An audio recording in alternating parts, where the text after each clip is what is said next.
wish I knew about what it actually means to choose yourself. Now, this video is not for people who are looking for excuses to be nasty or to be selfish or to contribute more to lack of empathy in this world.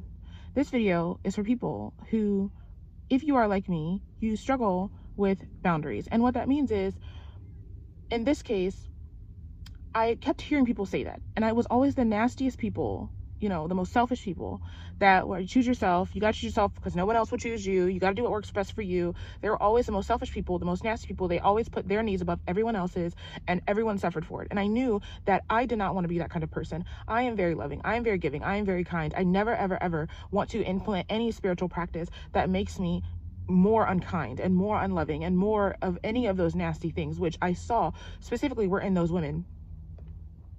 But I learned what choosing yourself really is. It's not choosing yourself over other people. What it is making decisions with you in mind. And what helped me encapsulate this in my mind was I'm seeing the world from my own lens. So often when you're empathetic and you're loving towards people, the reason that you're empathetic and loving, and also what makes you a great leader, is the fact that you can see the world from other people's perspective. And so you're making a decision based on everything. It's not other people. It's just you, other people, and then what's the best decision in this moment.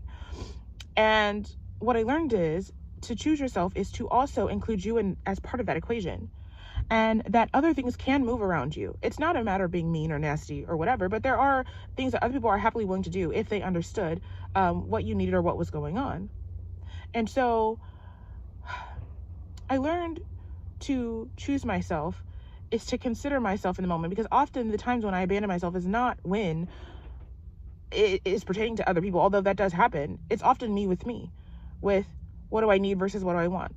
Well, are you irresponsible? Are you a shopaholic? Have you ever been irresponsible? For me, that's answer is no. So why, when your body is telling you to buy a certain thing or do a certain thing that feels frivolous, or frivolous is just, I don't know that I need it in this moment, or I am not worthy of having what I want in this moment. And that's usually the main thing.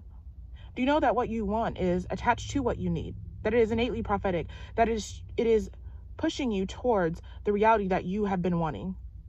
To continue in suffering or to continue getting stuff that you don't want or that will meet the need for now is to continue the reality that you don't want. To get into the new reality, you must choose what that new reality requires. And oftentimes when you don't know what that is, your body, your instinct, or your desires will lead you to that. But in order to do that, you have to choose yourself, which is to choose your desires in this moment and trust that the next moment will provide for the next need. Until next time.